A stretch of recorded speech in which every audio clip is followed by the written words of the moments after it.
Bonjour à tous, bienvenue dans le second point lecture de cette chaîne. Second point lecture qui va donc revenir sur un petit peu tout ce que j'ai pu lire pendant le mois d'octobre.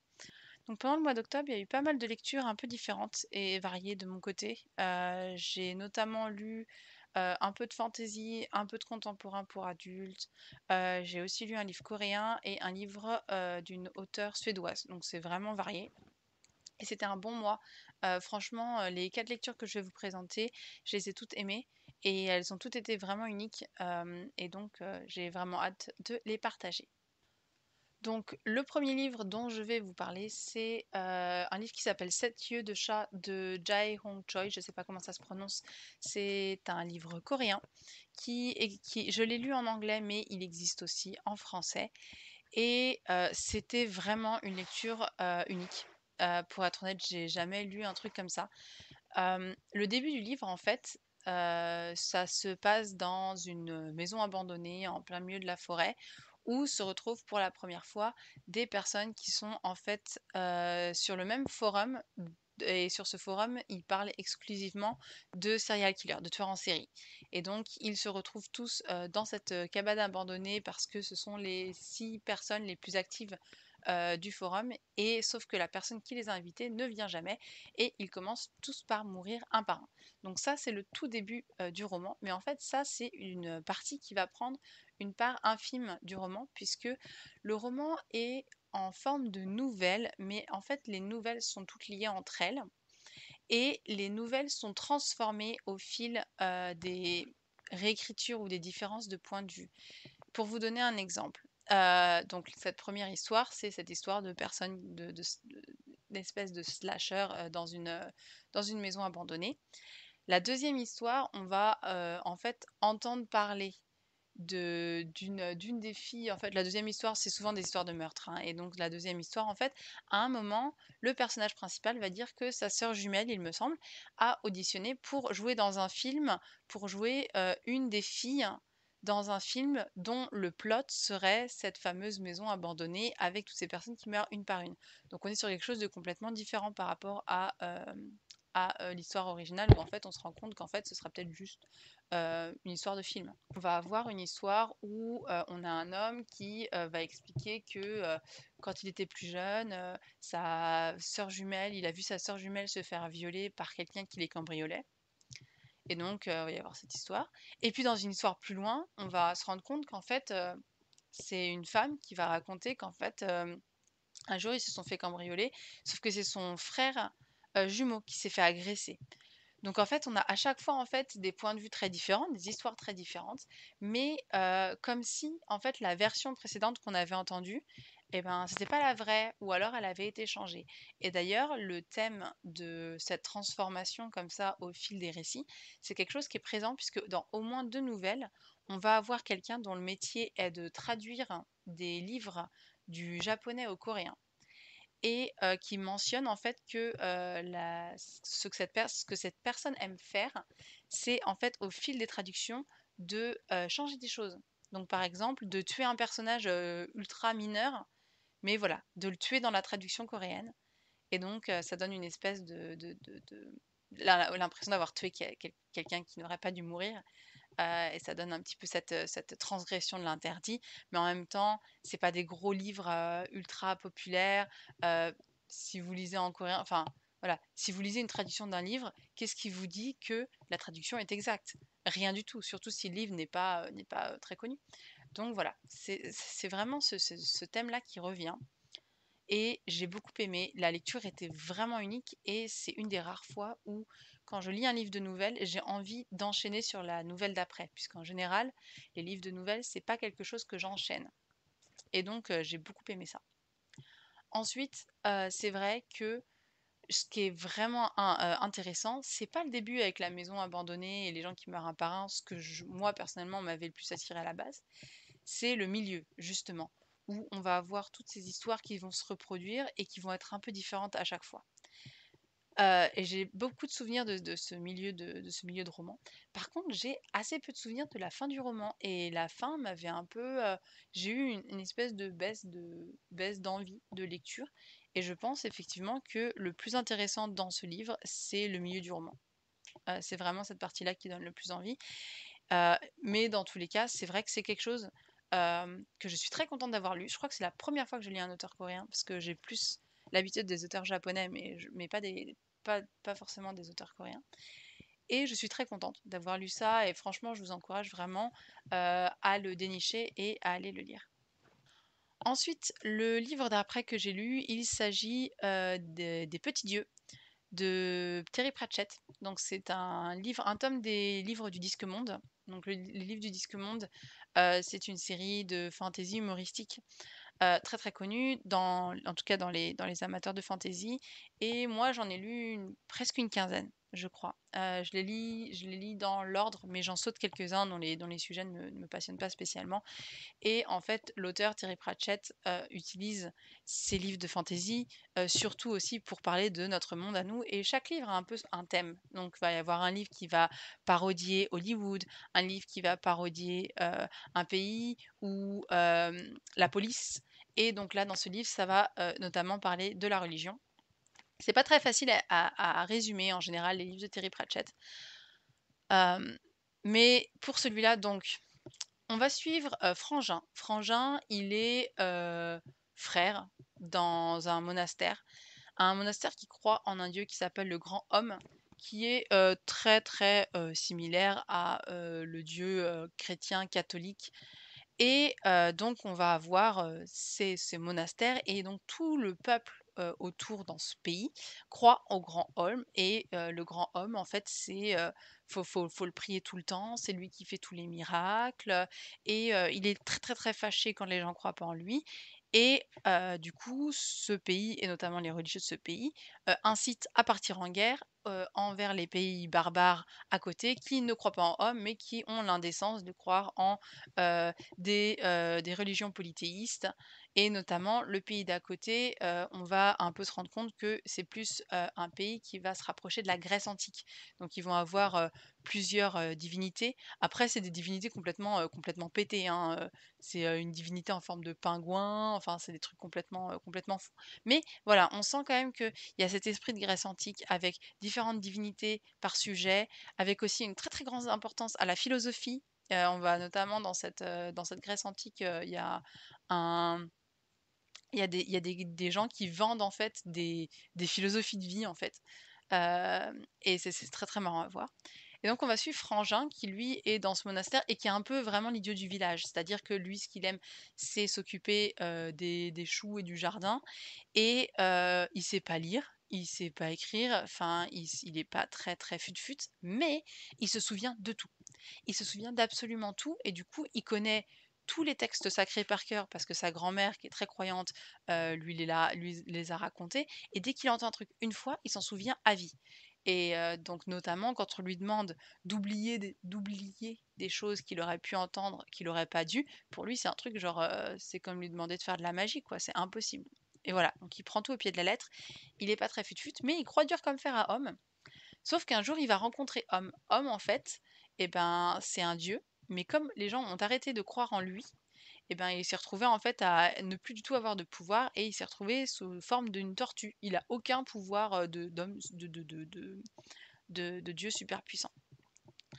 Et du coup, quand il rencontre Frangin, Frangin lui dit: «Mais je suis un prophète, mais déjà pourquoi moi? Parce que franchement, enfin voilà» et puis en plus il dit: «Mais tout le monde croit en toi ici» et en fait, le gars il dit: «Mais non, moi j'ai jamais dit, qu'il fallait tabasser des gens, j'ai jamais dit qu'il fallait, manger ça, pas manger ça, machin truc, j'ai jamais dit ça moi».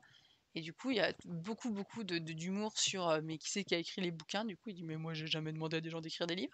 Donc voilà, c'est beaucoup là-dessus et c'est à mourir de rire, hem et surtout, il y a notamment l'exquisiteur, donc le gars qui est, le grand inquisiteur, qui organise les croisades et qui est absolument, glacial, qui lui est super à suivre, notamment ses interactions avec Frangin.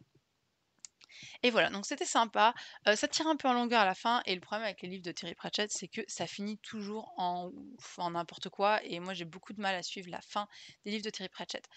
Mais sinon, c'est vrai que c'est cool. C'est, sympa si vous connaissez un peu les religions et notamment, la religion au moins une religion monothéiste. Après ça a pas forcément besoin d'être une religion catholique, même s'il y a quand même cette force, cette forte influence, notamment au niveau, des croisades, de l'inquisition et cetera. Je sais pas à quel point, ça pourrait ressembler à une religion, juive ou musulmane, mais c'est vrai que c'est plus sympa si vous avez, une connaissance un petit peu de comment fonctionnent les religions. Et sinon, c'est vrai que c'est super à lire. Après, si vous n'avez jamais lu de Terry Pratchett et que vous voulez commencer par les Disques Mondes, c'est pas forcément mon préféré, j'ai beaucoup plus préféré ceux qui parlent de la mort. Je trouve que ceux qui parlent de la mort, c'est les meilleurs personnages. Ou alors ceux avec Rincevent, qui parlent des écoles de magie et de magie en général. Donc ça, c'est plus, c'est quand même plus ceux que je préfère. Mais voilà, c'était aussi une très très bonne lecture. Ensuite, le troisième livre que j'ai lu, il s'agit de L'enfant allemand de Camilla Läckberg. Donc c'est un roman suédois qui aussi fait partie d'une série. Il me semble que c'est le 5e tome. Mais ils sont tous indépendants, plus ou moins. Donc je conseillerais de commencer par le premier, mais ça serait pas non plus un drame si vous commencez par le milieu. D'ailleurs, c'est des romans policiers et personnellement, je dois en lire un tous les 2 ans et ça ne me gêne pas de revenir dans cette histoire parce que, ce qu'on retrouve, c'est les personnages. C'est pas beaucoup de ce qui s'est passé dans les tomes d'avant. Donc voilà, il y a vraiment pas trop besoin d'avoir lu les tomes précédents, je pense. Dans celui-là, on va, retrouver Erika, donc qui est, le couple principal, c'est Erika et Patrick. Elle écrit et lui, il est policier. Et dans ce tome-là, elle vient de perdre sa mère, je pense à la fin du tome précédent d'ailleurs, et elle retrouve dans le grenier, une médaille nazie. Dans les affaires de sa mère, elle retrouve une vieille médaille nazie et également des, journaux intimes qui appartiennent à sa mère. Et donc elle se demande, comment sa mère a pu rentrer en possession d'une médaille nazie, en Suède. Et elle va demander à un expert d'expertiser cette médaille nazie, sauf que ce monsieur va mourir, va mourir, assassiné. Et donc, il va y avoir une enquête qui va s'ouvrir pour savoir un petit peu ce qui s'est passé. Et donc, il va y avoir un petit peu tout l'historique de cette personne en particulier. Est-ce que c'est lié ou non à la médaille nazie, etc. C'était sympa, j'ai beaucoup aimé. C'est très similaire. Je trouve que les tomes se ressemblent un peu à chaque fois, mais les histoires sont différentes et ça va très vite. Ça se lit très bien. On enchaîne les chapitres, c'est très agréable à lire. On a envie de savoir la fin. Et notamment tous les passages dans le passé, donc tous les passages en fait des journaux intimes, sont super intéressants parce que, donc on est, pendant la Seconde Guerre mondiale et moi c'est vrai que la Seconde Guerre mondiale en Suède, c'est pas du tout un truc, je savais même pas que ça avait existé. Enfin, je pensais pas en fait que la Suède avait vraiment vécu la Seconde Guerre mondiale comme on a pu la vivre, en Allemagne, France, Angleterre.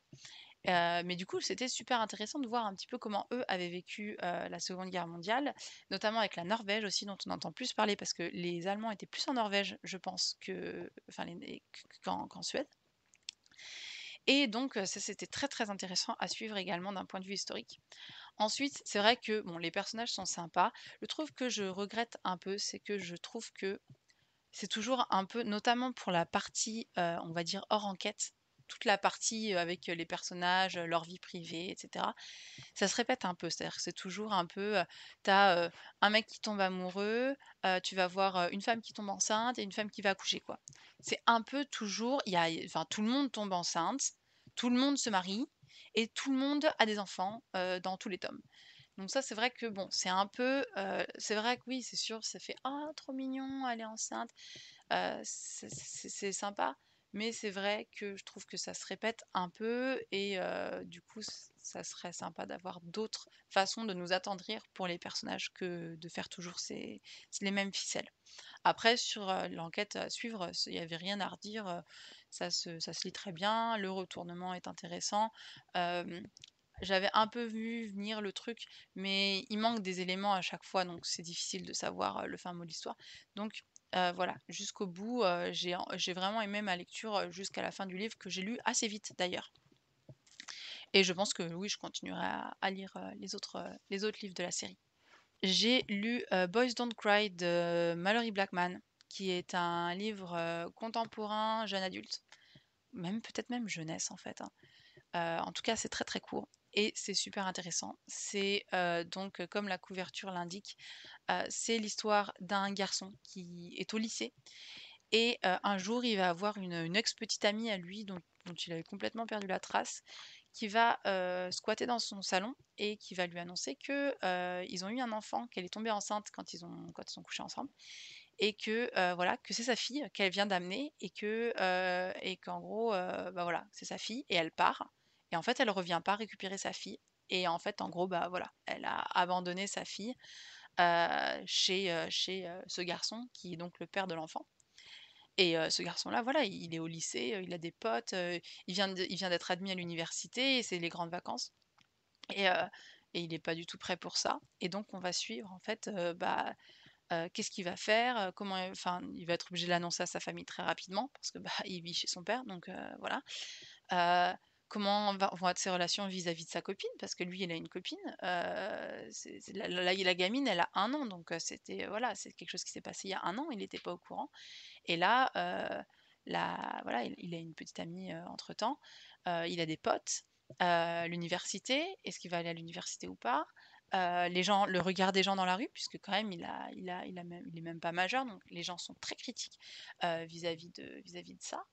Hem et donc voilà, on va le suivre aussi et puis aussi lui avec, qu'est-ce qu'il fait? Est-ce qu'il garde l'enfant? Est-ce qu'il donne l'enfant aux services sociaux? Voilà. Donc on a que toute cette situation et c'est super intéressant, c'est très, très émouvant. Je trouve que c'est très bien écrit, je trouve que les réactions des personnages sont très vraies. C'est-à-dire que les personnages, sont pas des ordures, c'est pas des connards, les gens, ne réagissent pas, de façon complètement déconnectée, je dirais. Je trouve que ça fait vraiment des réactions, plausibles de gens qui sont pas parfaits, mais qui sont pas non plus horribles et c'est ça que j'ai vraiment bien aimé. C'est que, on suit pas des idiots et en même temps, on suit pas non plus des gens parfaits et ça, c'était vraiment sympa et ça se lit très vite, hein. Je crois que ça fait ça c'est je l'ai lu en e-book, mais je pense que ça doit faire, 200 pages, de c'est un petit livre. Hem, j'ai vraiment aimé. Le point que je trouve un petit peu, négatif, c'est que toute la partie qui se passe avec son frère, donc son petit frère en fait, son petit frère est homosexuel et en fait, il va se passer des trucs, notamment dans la deuxième partie du roman, qui vont être beaucoup centrés sur, son frère et notamment, sur, un petit peu, des choses qui vont se passer vis-à-vis de son homosexualité et j'ai trouvé que c'était un peu bizarre de mélanger les 2 sujets dans un même roman et en plus de vraiment séparer, heu, la partie 1 avec la problématique de, «Oh là là, je suis, ado et je suis papa», de, «Mon petit frère il se passe des trucs, et voilà et qu'est-ce qu'on fait?» et cetera. Je trouve que c'était un peu dommage. Il aurait mieux valu en fait faire complètement un deuxième roman sur son frère avec ce qu'il arrive à son frère. Du coup, parce que je trouve que mélanger les 2 sujets, bah, moi ça m'a donné un peu, l'impression que, bah, j'avais envie de passer, plus sur un sujet que sur un autre et que ça simplifie un peu le propos, notamment de ce qui arrive à son frère, parce qu'il se passe des choses, assez trash, pour son frère et je trouve que voilà, ça aurait mérité, son propre développement et ou alors on fait un truc vraiment minime. On fait pas, un gros drama qui prend, la moitié du roman, on fait un truc beaucoup plus mineur et on en fait une péripétie, du roman, principal. Mais là, je trouvais que voilà, la balance était un peu bizarre. Heu mais sinon, j'ai beaucoup aimé et son frère d'ailleurs je pense mon personnage préféré. Donc voilà, j'étais pas mécontente de voir son frère et de suivre son frère beaucoup, mais c'est vrai que je trouvais que c'était un peu bizarre la façon dont l'action était répartie. Et voilà, donc c'est tout pour ce point lecture. Ce sont les 4 livres que j'ai lus en octobre.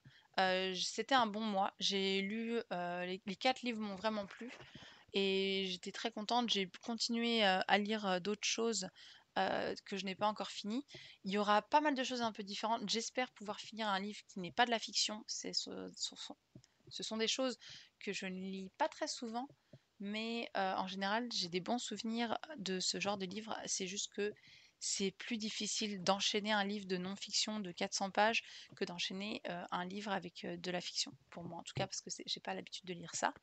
Mais voilà, en tout cas, moi je vous dis merci beaucoup d'avoir regardé et puis au mois prochain. Ciao!